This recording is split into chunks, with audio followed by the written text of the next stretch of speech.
Sziasztok! Én ismét Titanilla vagyok, és ismét itt van velem segítőtársam, az Ankarsroom robotgép. Ma jó nagy mennyiségű házi spagettit fogunk készíteni. Azt senkinek nem kell mondanom, hogy természetesen spagettit otthon is tudtok készíteni, akár a konyhapulton is, de mindig csak egy-két adagban. Ha igazán nagy mennyiséget szeretnétek készíteni, és nem akartok vele egy egész délutánt a konyhában tölteni, akkor nagyon jól jön Anka segítsége, és a kezetek sem lesz koszos.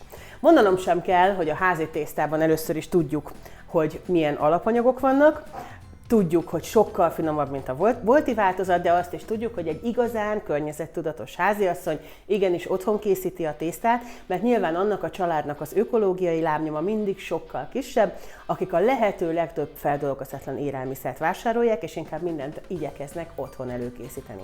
Ehhez nagyon jó segítőtárs az Ankarsroom, ezt ugye már többször is bebizonyítottam. Most azért lesz ez nagyon jó, hiszen egy hatalmas adag tésztát fogunk készíteni, akár több hónapra be lehet tárazni, a tésztát szuperül le lehet szárítani, és egy légmentesen záródó műanyag dobozban lehet majd aztán tartani. Tartsatok velem, használok hozzá 350 g ácitált lisztet, 3 közepes tojást, egy kis sót és némi vizet, hogy megfelelő állagú tésztát kapjunk.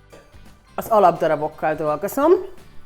A keverőt körülbelül középtájra fogom helyezni, később a dagasztáshoz majd át fogjuk helyezni máshova, rászorítom, és a kedvencem a lehúzó lapát, ami megmenti a kezemet attól, hogy tiszta tészta legyen. Nincs más hátra, mint beleszitálni a lisztet. A 350 g fehér tönkölylisztet óvatosan az Ankarsroom tájába szitálom. Használhattok hozzá durumlisztet is. Ha teljes kiörlésű liszttel szeretnétek elkészíteni a tésztát, akkor egy kicsit több folyadékra és tojásra lesz majd szükség. A beleszitálást követően középre állítom a hengert, és alacsony fokozaton óvatosan egyesével adagolom hozzá a tojásokat, majd sózom.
A tésztától, és egy kicsit átgyúrni a lisztezett pulton.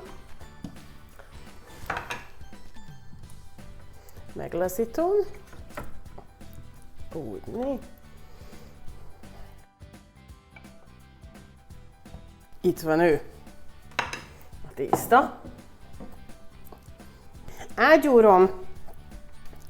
Nagyon jó állaga lett. Azért ezzel én küzdöttem volna egy darabig. És nincs más hátra, mint egy picit hűtőbe teszem pihenni. Használom az eredeti lisztes tálat. Szépen lelisztezem. Hagyom egy kicsit a hűtőben pihenni. Addig átszerelem Ankát, és jöhet a spagetti nyújtás.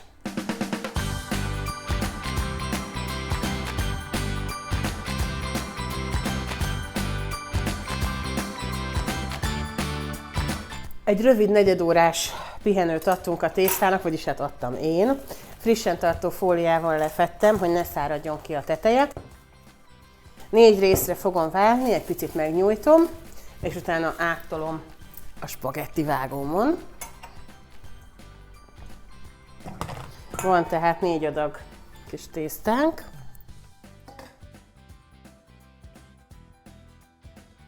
Nem kell különösebben vékonyra nyújtani amúgy, csak hogy mégis könnyebben át tudjam tolni.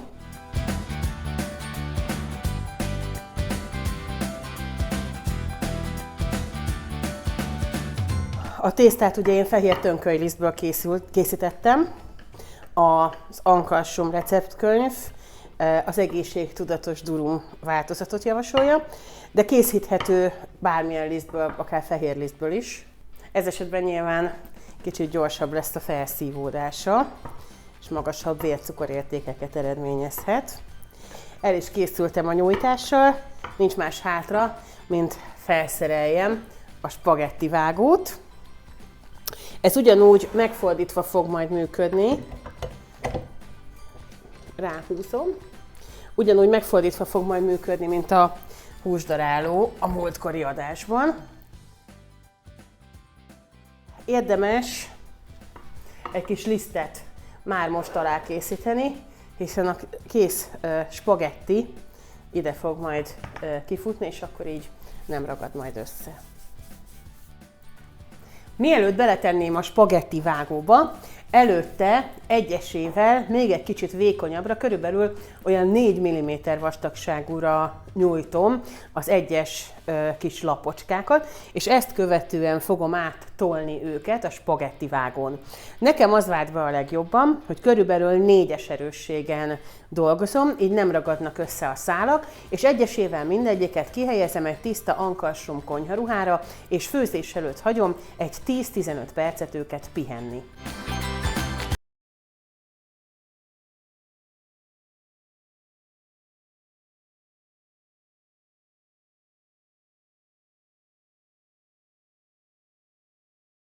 Készült tehát ez a tökéletes házi spagetti.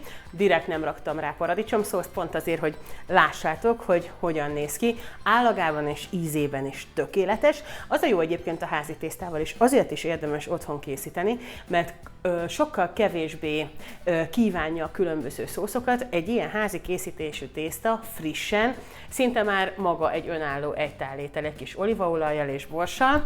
Rakok rá egy bazsalikom levelet, sós vízben főztem ki a tésztát egy kis olívaolajjal. Ehhez a tésztához mindenképpen rakjatok a főzővízbe is olajat, és mindenképpen tegyetek olajat akkor is, mikor leszűritek a tésztát, hajlamos ugyanis összeragadni, a friss tésztának sokkal több olívaolaj kell, úgy lesz biztosan ilyen különálló spagetti szálas. A mostani tésztámhoz egyébként pont azt a paradicsomszószt fogom felhasználni, amit a múlt heti videómban már láthattatok, amit ugye készítettem, ebből készítettem egy nagyobb adagot, betettem a hűtőbe, olívaolajjal zártam le egy üvegcsében, és ezt most csak rá fogom önteni, és lesz egy tökéletes vacsorám. A maradék tésztát pedig, ahogy mondtam, leszárítottam, úgyhogy még a jövő héten is saját készítésű spagettit fogok enni. Remélem tetszett a videóm, hogyha igen, akkor feltétlenül kommenteljetek ide a videóm alá. Ha van bármi kérdésetek, azt is szívesen várom, tartsatok velem legközelebb is, és örülök, hogy most itt voltatok. Sziasztok!